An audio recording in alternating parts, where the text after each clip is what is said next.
I'm here with Anita Muller. Anita is CEO and founder of Running Tall. She provides strategy, business transformation, and leadership coaching. Welcome, Anita. And we've been talking about humble leadership, and then I suppose going on and looking ahead, looking at coming out of COVID, what are the kind of leadership traits and leaders that will really, thrive in the years ahead? And what are your thoughts around that? Because it's going to be quite different, isn't it? I think it's different on many, many fronts. And it's what I've been sharing in conversations with colleagues who work, like myself, work very closely with CEOs, senior executives. And we've already seen a significant difference where you've got what I'm seeing is a new generation of leaders coming out who are much more aware of their vulnerability, much more aware of their perhaps small stature in contrast with the challenges that are ahead. And there's no doubt that the experience, particularly for Melbourne and Sydney, where leaders were in lockdown, it was a very, very different, very difficult, and in many ways a very raw 2 years. There's been a lot of come to reckoning around what works and what doesn't work and what will work in the future. And there's no doubt that leaders are talking in different ways, they're aware of different things, and they're much more sensitized to what's happening around them and their responsibility within that.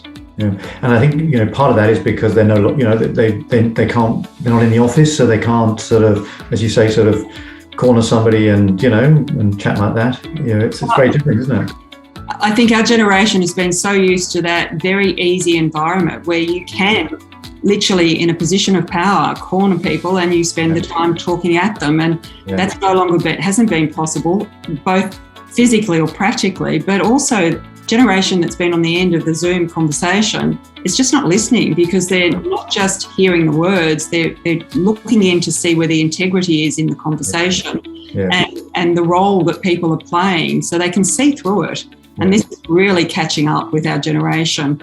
So that concept of humility, that sense of space, that sense of awareness, that sense of self-role, all of those elements are really being tested out and really shown to be critical for what the leadership going forward. Yeah, and I think my personal view is that at the heart of all that is integrity as well, isn't it? I mean, it's you can't lead if you don't have integrity, quite simply. Yeah, and I think we've used that word, we've thrown it around. It's been a very cheap word for a long period of time, but now we're actually recognising it's not something that you can brand up. It's something you have or you haven't, and people see through that in real life, in real workplaces. So it's really, really sharp, hard, but critical. I think in many ways COVID came to us for a reason, and we need a very different form of leadership, and it's given us a kick in the pants to really move forward towards that in a way that we wouldn't have if we hadn't had that. Yeah, I totally agree. And therefore that's exciting. The opportunities coming from that are very exciting, and also very challenging for people that struggle with that kind of leadership.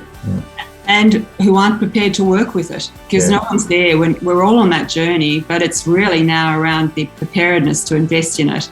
And that is, again, a different job for the average leader who thought that they'd done all that hard work before. It's well and truly over. Not over, I should say. Yeah, fantastic. Okay, that's great, Anita. Well, thank you so much for your thoughts, and interesting years ahead, I think. Thank you. I agree.